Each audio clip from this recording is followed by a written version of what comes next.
கர்மவினை தீர்க்கக்கூடிய மூல மந்திரம். நீங்க கோவில்ல போய் விளக்கேத்துறதா இருந்தா இந்த மந்திரத்தை ஒரு முறை சொல்லுங்க.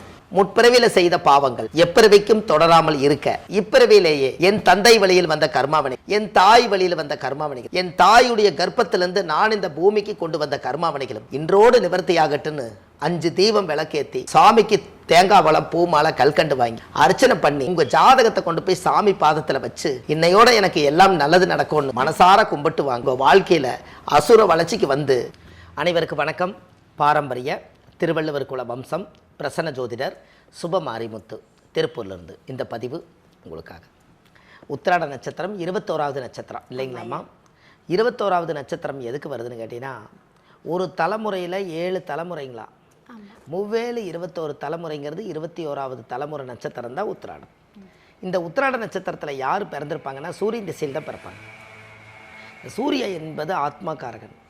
இந்த சூரியன் என்பது ஆத்மாக்காரகன் தான் இந்த ஜாதகத்தில் வந்து ஸ்டெடியாக உட்காந்துக்கிறதுக்கு காரணம். அப்போ இந்த ஜாதகத்தில் வந்து நம்மளுக்கு என்ன அப்படின்னு கேட்டிங்கன்னா, சூரியன் என்பது ஆத்மா. இந்த ஆத்மா வந்து ஜாதக ரீதியாக நம்மளுக்கு வந்து எப்படி அமைஞ்சிருச்சுன்னு கேட்டிங்கன்னா, இந்த சூரியன் திசையில் யாராவது ஒருத்தர் பிறந்தாங்கன்னா அவங்களுக்கு முதல் திசையே 6 வருஷம்தான். இந்த 6 வருஷ திசையில் 2ஆக பிரிச்சிங்கன்னா தாயுடைய கர்ப்பத்தில் இருந்து 2 2 5 3 3 6 3 வருஷம் இருப்புங்க. தாயுடைய கர்ப்பத்தில் 3 வருஷம் இருப்பு. இந்த உத்திராட நட்சத்திரம் என்ன சொன்னால், ஒரு பெரிய அவங்ககிட்ட இருக்கக்கூடிய ஒரு பிரச்சனை என்னென்னா, ப்ளஸ் பாயிண்ட் என்னென்னு கேட்டிங்கன்னா, அவங்களுக்கு சுத்தமாகவே பொய் பேசினா பிடிக்காதுங்க. உத்திராட நட்சத்திரத்துக்காரர்களுக்கு மட்டும் பொய் பேசினா பிடிக்காது. இது வந்து 2 3 புராணத்தில் 2 நட்சத்திரங்கள் சொல்கிறாங்க. விநாயகர் பிறந்தது உத்திராட நட்சத்திரங்கிறாங்க, ஒன்று அஸ்த நட்சத்திரம்னு சொல்லிக்கிறாங்க. இந்த 2ல் தான் ஏதோ ஒன்று கனெக்ட் ஆகிட்டே இருக்குதுங்க. அதனால் வினையை அறுக்கக்கூடியவர் விநாயகர். உத்திராட நட்சத்திரத்தில் விநாயகர் பிறந்தது ஒரு சரித்திரம் உண்டு. அஸ்த நட்சத்திரத்தில் பிரசன்ன விநாயகர் பிரசன்ன பதனங்கிறது ஒன்று உண்டு. இதில் மெயின் என்னென்னு கேட்டிங்கன்னா, அந்த உத்திராட நட்சத்திரக்காரர்களுக்கு தனுசு ராசியும் வரும், மகர ராசியும் வரும். ஆனால் நேர்மையாக வாழணுங்கிறது அவங்ககிட்ட உண்டு. அவ்வளவு சீக்கிரம் அவங்க நெருங்கி பழக மாட்டாங்க. யாருக்கிட்டையுமே உத்திராட நட்சத்திரக்காரர் அவங்களுக்கு பிடிச்சா மட்டும்தான் பழகுவாங்க. அவ்வளவு சீக்கிரம் யாரையும் மனசில் எடுத்துக்க மாட்டாங்க. ஒரு பெண்ணாக இருந்து உத்திராட நட்சத்திரம் வந்தால் அது ஆணுடைய நட்சத்திரம் இல்லைங்களா, அவங்க கொஞ்சம் கம்பீரமாக இருப்பாங்க. எதுவாக இருந்தாலும் நீ இங்கே வா, வந்து பேசு, எதுவாக இருந்தாலும் நேராக பேசிக்கலாம், வா, ஃபோனில் பேசாத, போன வை, நேரில் வா. இந்த மாதிரி ஒரு சபதம் போட்டுக்கிறது, எதுலேயும் துணிஞ்சு நிற்கிறது, எவ்வளவு தூரம் எல்லை வரைக்கும் நீங்கள் தொட்டு அவங்களுக்கு ஏதாவது ஒரு பிரச்சனையை வந்து நம்ம உருவாக்குனா அது என்ன பிரச்சனைகள் வருங்கிறத கண்டுபிடிச்சி அதை சரி செய்யக்கூடிய நட்சத்திரம் உத்திராடம். உத்திராடம் ஆதி 6 6 உத்தமம், பித்தனாறு பிறந்தது பின்னை 7 பத்தமம், அஸ்தமோடு சித்திரை அமைந்து வாழ்வு குண்டிடும், மங்கை நூலெழுப்பால் பத்தினி விதவை ஆவாள். அந்த காலத்திலே பாட்டு இருக்குதுங்க. உத்திராட நட்சத்திரத்தில் பிறந்தா உத்தரவாதம் கொடுக்க மாட்டாங்கிறது ஒன்றுமு. உத்தராயண காலம் பிறந்தது அங்கே தான். உத்தராயண காலம்ங்க. உத்தராயண காலம்ங்கிறது எங்கிருந்து பிறக்குதுன்னா, தை மாதத்தில் முதல் 1ஆம் தேதி அன்னைக்கு தை மாதத்தில் உத்திராட நட்சத்திரத்தில் 1 டிகிரி நிற்கிங்க. உத்தராயண காலம் என்பது மகர ராசியிலிருந்து தை மாதம் முதல் ஆடி மாதம் வரை உத்தராயண காலம், ஆடி மாதம் முதல் தை மாதம் வரை தட்சிணாயன காலம். இந்த உத்தராயண காலமும் தட்சிணாயன காலம் என்னென்னா, இந்த சூரியன் ஏறு காலத்தில் பிறக்கும்போது தான் கோயில் கும்பாபிஷேகம் பண்ண நல்லதுங்களாம். அதனால் பல்லாயிரம் வருஷத்துக்கு முன்னாடியெல்லாம் ஆயிரக்கணக்கான வருஷத்துக்கு கடந்து பெரிய பெரிய கோவில்கள் எல்லாம் உத்தராயண காலத்தில் தான் கோயில் கும்பாபிஷேகம் பண்ணுவாங்களாம். கோயிலெல்லாம் 30 வருஷம் 40 வருஷம் கட்டிடுவாங்களாமா. உத்தராயண காலம் வரட்டுன்னு வெயிட் பண்ணுவாங்களாம். அப்போது உத்தராயண காலம் எங்கே ஆரம்பிக்குதுன்னா, அந்த உத்திராட நட்சத்திரத்தில் தான் ஆரம்பிக்குதுங்க. அவங்கள போய் நீங்கள் ஒரு தீபம் போட்டு ஒரு தொழில் செஞ்சீங்கன்னா அந்த தொழில் அசுர வளர்ச்சி வரும். இந்த ரகசியமெல்லாம் யாருக்கும் தெரியாதுங்க. இன்னும் எனக்கு அது ஆகாத நட்சத்திரம், இவங்களுக்கு ஆகாத நட்சத்திரம், அப்படி இப்படி எதையாவது ஒன்று சொல்லி மனசை புலப்படுத்திடுவாங்க. ஆனால் உத்தராயண காலம் என்பது யாராவது உத்திராட நட்சத்திரத்தில் பிறந்து, அது தனுசு ராசியாக இருக்கட்டும், அது மகர ராசியாக இருக்கட்டுங்க, உத்திராட நட்சத்திரத்துலேன்னு ஒருத்தர் பிறந்துட்டாங்கன்னா அந்த நட்சத்திரக்கார் வந்து 9 10 2க்கு தொடர்புள்ள நட்சத்திரம் அது ஒன்று தாங்க. மேசத்துலேருந்து 9வது ராசி வந்து தனுசு, அங்கேயும் உத்திராட நட்சத்திரம் இருக்குது. 10ஆம் இடம் என்பது தொழில், 10க்கு உத்திராட நட்சத்திரம் இருக்குது. அந்த 2 ராசிக்குமே அந்த உத்திராட நட்சத்திரம் பொருதி வரதுனால சூரியனுடைய நட்சத்திரத்தில் பிறந்துக்கிறவங்க ஒரு விளக்கேற்றி வச்சா அந்த வீடு வெளிச்சம் இருக்குமா. என்னங்கம்மா, சூரியன் என்பது விளக்கு. அந்த நட்சத்திரத்தில் பிறந்தவங்க இந்த தொழில் நல்லா இருக்கும்னு பெரிய பெரிய அதிகாரிகளையும் பெரிய பெரிய முதலாளியை கூட்டிகிட்டு வந்து ஓப்பன் பண்ணுவாங்க. ஆனால் இந்த நட்சத்திரத்தில் பிறந்துக்கிறவங்களை கொண்டு போய் நீங்கள் ஓப்பன் பண்ணால் அந்த தொழிலுக்கு உயிர் வந்துருங்களா. அப்போ எப்போவுமே உத்திராட நட்சத்திரக்கார் வந்து ஒன்று தொடங்கி கொடுத்து அது நல்லா இருக்குன்னு சொல்லுது. அதனால தான் உத்திராடம் உத்தரவாதம் கொடுக்காது, வருதுன்னா சொன்னால் காப்பாற்றி விட்டுரும். இந்த மாதிரி இந்த நட்சத்திரங்களுடைய கேரக்டர் வந்து ரொம்ப அதிகமாக அவங்களுக்கெல்லாம் அந்த காலத்தில் அப்படி இருக்குதுங்க.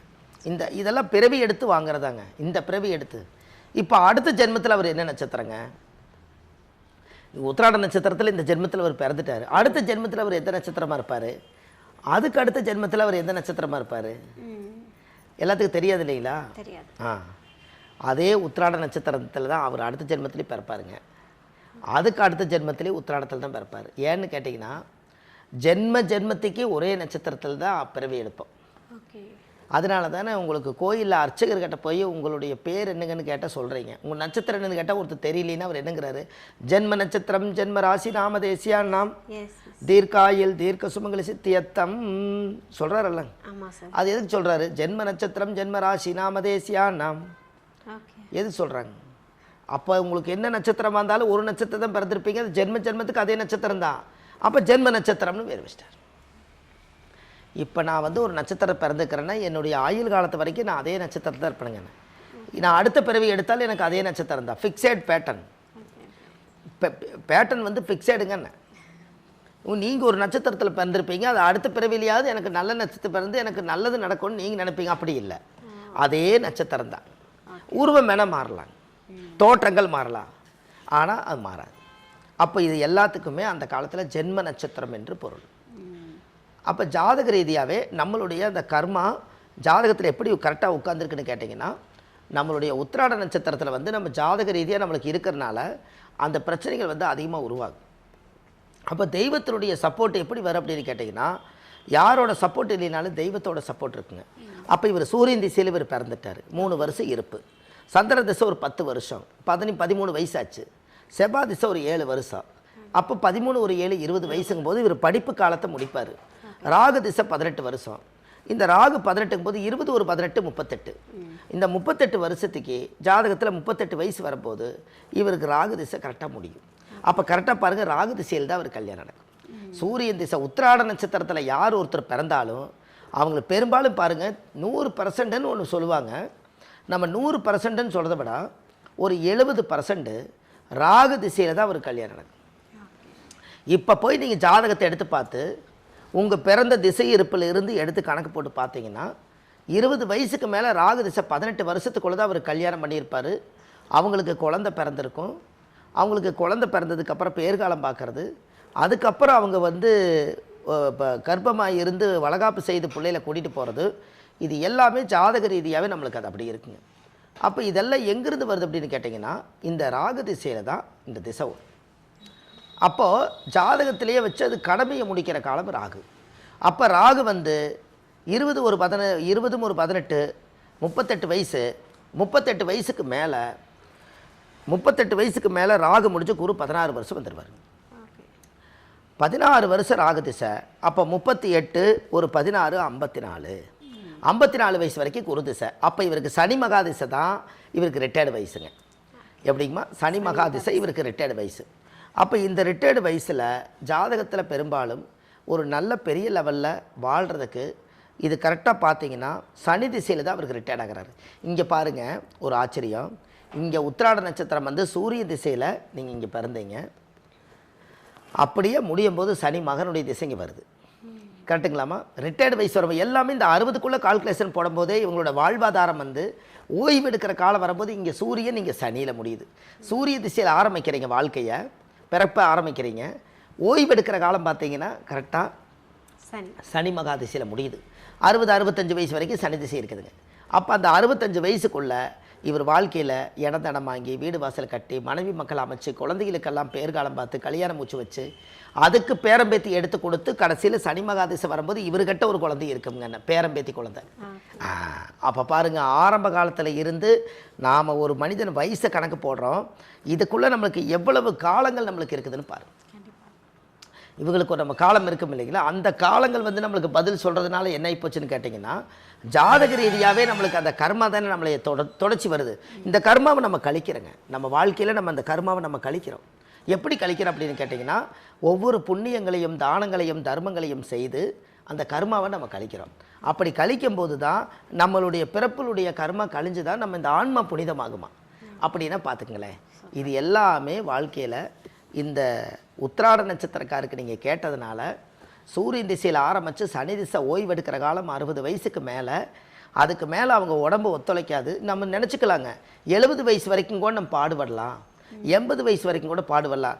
ரைட்டு, நீங்கள் இளமையான வயசுலேருந்தே பாடுபட்டு 70 வயசாகி 80 வயசு இன்னும் பாடுபட்டுட்டு இந்த உடம்பு வந்து நம்ம சொல்படி வந்துங்க 40லேருந்து 50 வயசு வரைக்கும் உடம்பு நம்ம சொன்னால் கேட்குங்க. அப்புறம் 50 வயசுக்கு மேலே போயிட்டீங்கன்னா உடம்பு சொல்கிறத நம்ம கேட்கணும். அப்படி இருக்கும்போது நீங்கள் 70 வயசில் இந்த உடம்பை வருத்தி சம்பாரித்து நம்ம என்ன பண்ண போகிறோம்? வறுமையும் நிறம் சிவப்புங்கிற கோட்டை வெள்ளையாக மாற்றி 60 வயசுலேயே முடிச்சுக்க வேண்டியதானே? கண்டிப்பாக. என்னங்க எல்லாரும் என்ன சொல்லுவாங்கன்னா, கர்மா தொடர்ந்துட்டு இருக்குதுங்க, உங்களுக்கு கஷ்டம் தீர்ந்துருச்சு, எங்களுக்கு கஷ்டம் தீரலையேம்பாங்க. அதுக்குத்தான் ஆண்டவன் என்ன சொல்கிறாருன்னா, இந்த பிறப்புக்கு போதே உங்களுக்கு இந்த திசைகளில் இந்த திசைகளில் நீங்கள் கரெக்டாக வாழ்ந்து கரெக்டாக முடித்து ஓய்வெடுக்கிற காலத்தில் எந்த பிரச்சனையும் இல்லாமல் கடமை முடித்து ஓய்வெடுங்கிறக்காகத்தானே அந்த காலத்தில் ஆர்டர் பண்ணி கொடுத்துருக்காங்க. சூரிய திசை 6 வருஷம், சந்திர திசை 10 வருஷம், செவ்வாய் திசை 7 வருஷம், ராகு திசை 18 வருஷம், குரு திசை 16 வருஷம், சனி திசை 19 வருஷம், புதன் திசை 17 வருஷம், கேது திசை 7 வருஷம், சுக்கிர திசை 20 வருஷம். அப்போ 120 வருஷம் ஒரு மனிதருக்கு வந்துருச்சு இல்லைங்களா? அப்போ 120 வருஷம் ஒரு மனிதருக்கு வந்துருச்சுன்னா அப்போ 120 வருஷத்துக்கு மேலே மறு ஆயுள் பிறக்கணும்னா இன்னொரு பிறவி எடுத்து வரணும்.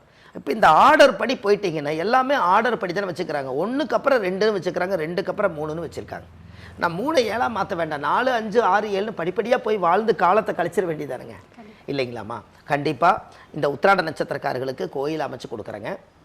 அந்த கோயிலுக்கு அவங்க போயிட்டு வந்தாங்கன்னா இப்போ இருக்கிற பிரச்சனைக்கு அந்த தாக்கத்துக்கு அந்த கோயில் போயிட்டு வந்தால் அவங்களுடைய வாழ்க்கை ரொம்ப நல்லாயிருக்கும். இதை கண்டிப்பாக செய்யுங்க, உங்கள் வாழ்க்கை அசுர வளர்ச்சிக்கு வருது. சூப்பர்யா. அதாவது வந்து எல்லாரும் வந்து நினைப்பாங்க, ஏன்னா உயிருள்ள வரைக்கும் வந்து ஓடுவோம் உழைப்போம் அப்படின்னு சொல்லிட்டு.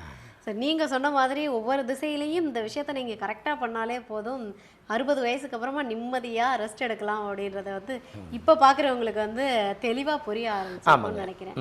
ரொம்ப அருமையான பலன்கள் கொடுத்துருக்கீங்க. ரொம்ப நன்றிங்கம்மா, வணக்கம். ஐயா, உத்திராடம் நட்சத்திரம் பல்வேறு அற்புதமான பலன்களை கொடுத்துருக்கீங்க. பிரச்சனையிலேருந்து விடுபடணும்னாலே முதல்ல வந்து ஒரு நம்பிக்கை வரணும். அந்த நம்பிக்கை எங்கேருந்து கிடைக்கும்னா கோவில்ல இருந்து கிடைக்கும். கண்டிப்பாக. ஸோ நீங்கள் சொல்லிட்டீங்க கோவிலுக்கு போயிட்டு வாங்க, உங்களுக்குனே ஒரு நட்சத்திர கோவில் இருக்குன்னு. கண்டிப்பாக. ஆனால் எந்த கோவில்னு நீங்கள் சொல்லலை. எந்த கோவில்னு சொன்னீங்கன்னா கண்டிப்பாக அவங்களும் போயிட்டு வந்து பலன் அடைவாங்க நம்புகிறேன். கண்டிப்பாங்கம்மா. அதாவது வந்து ஜாதகத்தில் மெயினாக என்னென்னு கேட்டிங்கன்னா, இது வந்து உத்திராட நட்சத்திரம் தானுங்கம்மா. ஆமாம் ஐயா, உத்திராட நட்சத்திர கோயில் தானுங்க. இந்த உத்திராட நட்சத்திர கோவில் வந்துங்க பிரம்மபுரீஸ்வரர். ஆமாம், இந்த பிரம்மபுரீஸ்வரருங்கிறது வாழ்க்கையில் ஆதி காலத்தில் முன்னோர்கள் வந்து பிரம்மபுரீஸ்வரர்னாலே நம்ம உடம்புக்குள்ளே இருக்கக்கூடிய அத்தனை தோஷங்களையும் வெளியேற்றக்கூடிய அளவுக்கு அதுக்கு பவர் இருக்குதுங்களா. அப்போ என்ன அப்படின்னு கேட்டிங்கன்னா, அந்த சிவகங்கை மாவட்டம் காரைக்குடி செல்லும் வழியில் அந்த பூங்கொடி அப்படிங்கிற இடத்துல அந்த பிரம்மபுரீஸ்வரர் கோயில் இருக்குதுங்க. இந்த கோவிலில் போய் சாமிக்கு 5 விளக்கு தீபம், சாமிக்கு தேங்காய் பழம் பூ மாலை கல்கண்டு வாங்கி அர்ச்சனை பண்ணி அந்த கோவிலில் போய் நீங்கள் சாமி கும்பிட்டு வந்தாச்சுன்னா உங்களுடைய ஜாதகத்தில் கம்ப்ளீட்டாக உத்திராட நட்சத்திர தோஷம் அன்னையோட நிவர்த்தியாகும். அதுக்கப்புறம் பாருங்கள் உங்களுடைய வாழ்க்கையில் அசுர வளர்ச்சிங்க. இதுக்கு போயிட்டு வாங்க, நல்லதே நடக்கும். சூப்பர்.